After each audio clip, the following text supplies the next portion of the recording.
Thank you. Thank you. Yes, thank you, Curtis. Gosh, I feel like I've never been spiritually moved by the air conditioner clicking on. Did you notice that? It was like right in time, and then the other voice joined in. It was like, oh, it's powerful. Wow. Gosh. Thank you, Lisa, for the beautiful meditation. It was so nice and grounding. So here we are. Here we are. Thank you, AC, for clicking off. You've got my back. I appreciate this. I appreciate this context. We exist in a context. We do not exist in a vacuum. We exist in the context of each other, of our world, of our cosmos. And I'd like to start out there in the cosmos and then bring it home. So last night, we had a new moon. Did anybody see it? That's a joke. You got it. You got it. Yes, yes, we can't see the new moon. We don't see the new moon. And I'm just going to explain a little bit about the synodic cycle. That's the phases of the moon a little bit. So if I'm the Earth, if my head is the Earth right now and the sun is over here, okay, so it's like daytime, nighttime, daytime, nighttime. We turn to the sun, it's the daytime, we turn away, it's the nighttime. The moon circles around the Earth, and when the moon is conjunct with the sun, daytime, nighttime, we don't see it, and that's a new moon because it's conjunct with the sun. So when the sun sets, there's no moon over there. When it's a full moon, the moon has gone all the way around to the other side of things. So at nighttime, we see the full face of the moon, fully illuminated by her dance partner, the sun. These are two types of union. The union of the full moon has a sense of culmination and completion. We witness the full glory of the sun in the daytime, and we witness the full glory of the moon at night. And the new moon is a kind of union of something just beginning. And we don't know what it is yet. We're not sure what it's going to be. So this happens every month, but this new moon that just happened yesterday, this is a special new moon because this opens up what's called an eclipse window. So this new moon is followed by a full moon, and when this next full moon happens, it's going to be a lunar eclipse. My head is going to be right in the middle here, right in the way. It's going to cause a shadow on the moon's surface. And then the next new moon that we have, when the moon comes all the way around, that's going to be a solar eclipse. Because it just so happens that everything is lined up just perfectly enough that we have these magical portals of transformation. That's what eclipses are. Eclipses are times of significant change. And you're not going to believe this, but this solar eclipse that's happening a month from now, it's lined up, another alignment, it's lined up with the autumnal equinox. How cool is that? That's so neat. We've got a lot going on here, and the equinoxes in general,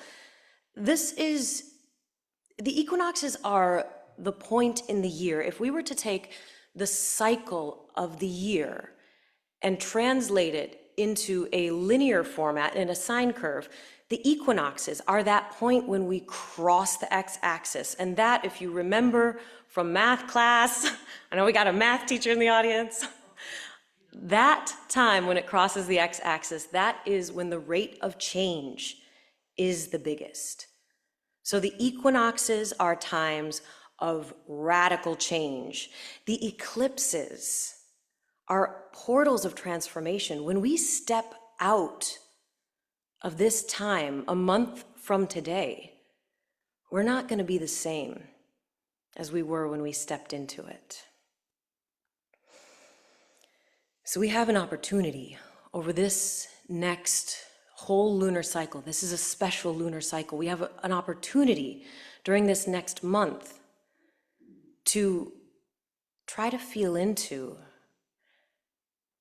what we have to release in order to step into where we're going from here.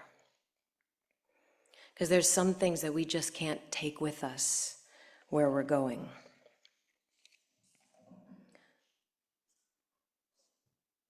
And the word that is used, the Greek word that's used for these lunar alignments, whether it's the new moon or the full moon, the word that's used is syzygy.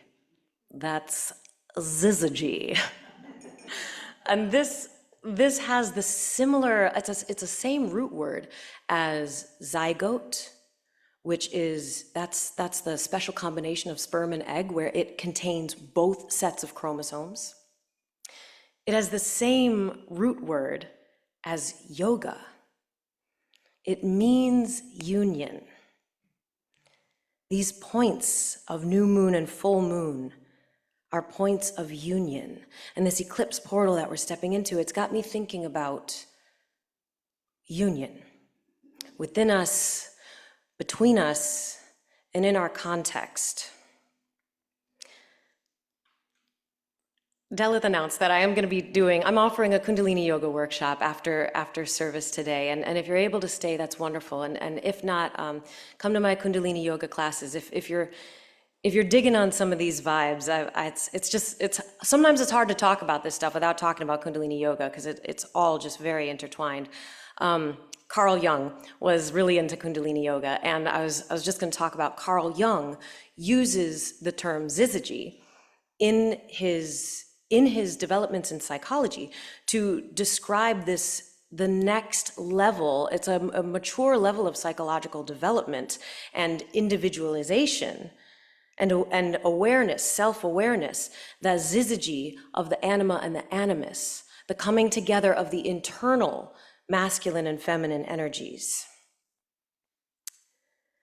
And Jung was very clear that this coming together of masculine and feminine energies, this was not just a personal thing. This is not just aspects of our own personality. What we're working with here are universal, archetypal energies. And we see these archetypes in the moon and the sun. So when we're seeing the phases of the moon, we're in witness of the union, the relationship between the archetypal masculine and feminine energy. What we're seeing out in the sky isn't just a metaphor. It's not just that we can reflect and see the same thing within and between us.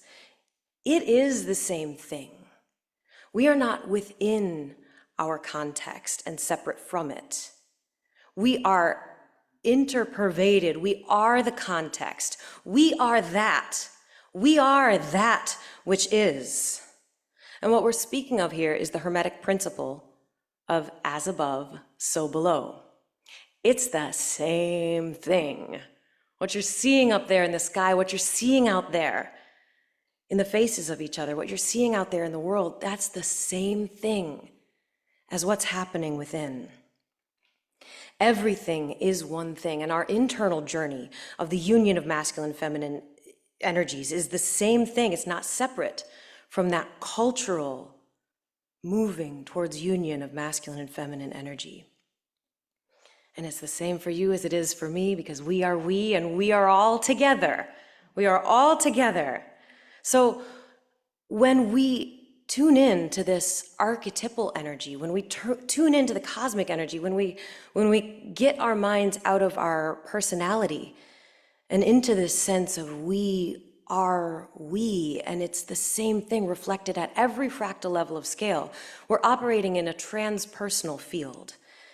And that's where I want to be as we step into the next part of this conversation here.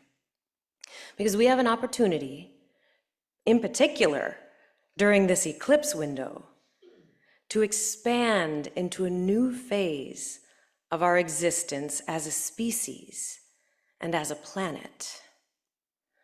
Creating a new phase of existence requires cooperation and collaboration between masculine and feminine energy. That's creation requires that kind of dynamic collaboration between the polarities.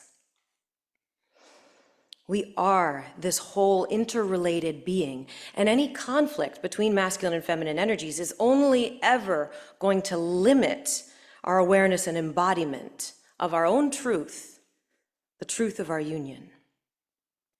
So what is it that we've been holding that perpetuates this schism? What is it that you are holding? It's the same thing on every level of scale. You know, we can look out at society and notice the problems in society. We can notice the problems in our neighbor, but it's the same thing as what we've got right here. What am I holding? What am I holding that maybe during this next month I could find a way to become willing to release in order to step forward, to step a little bit closer? Step forward in a way that isn't contingent on like, well, I would if they would, but they're not, so I can't.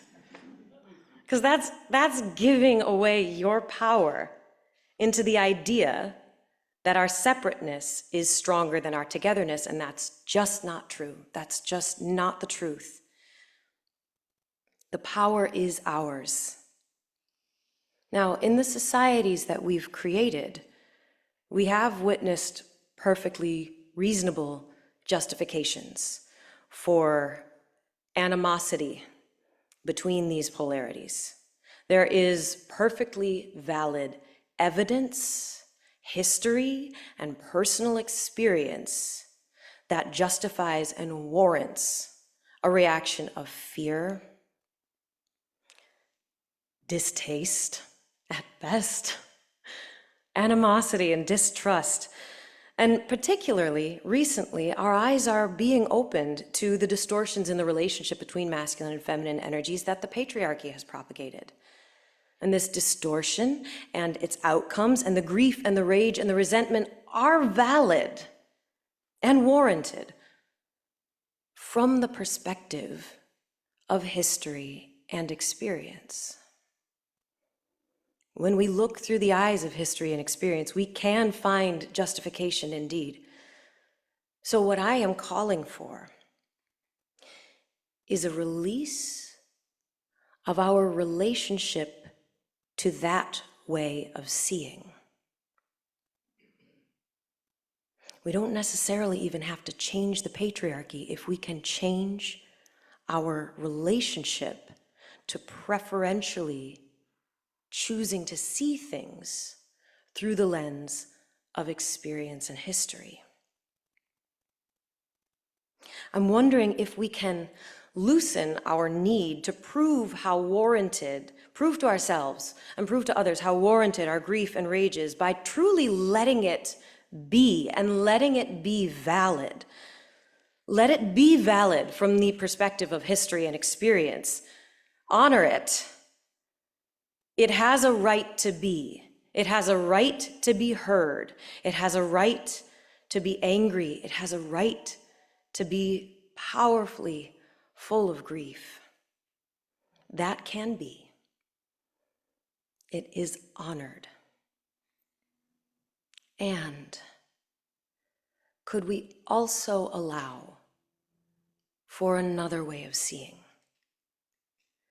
Could we allow for the singular focus of the inevitable truth of the power of our collaborative union, and choose to focus into that truth, and choose to focus into our power to choose that truth, to see that truth, and to allow that truth to take the lead to carry us into the unknown. We're in this new moon energy. We don't know where we're going.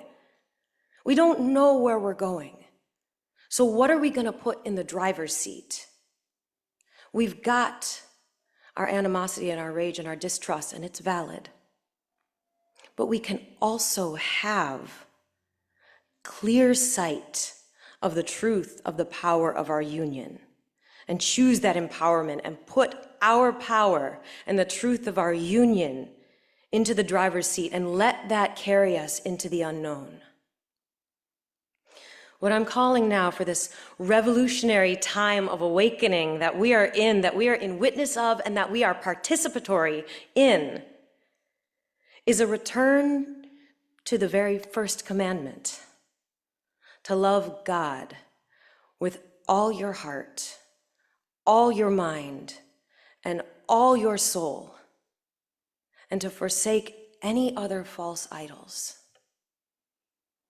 Anything, no matter how warranted it is, that steps in the way of that clear-sighted focus of the power that we have when we're together, the power that we really have when we really choose to lean into what's possible in that collaborative, explosive, creative energy that is possible, that happens between masculine and feminine energy. If we choose to focus there, from this unified eye, focus on that one truth, and to forsake the idols, not to invalidate their existence, because they do have the right to be, but to release the idea that our resentments and the legacy of hurt are more powerful than that unlimited creative potential of our togetherness. Who and what might we be if each one of us chooses to hold that sight first, to hold that vision above all others? If each one of us finds the courage to step forward in that light. Thank you.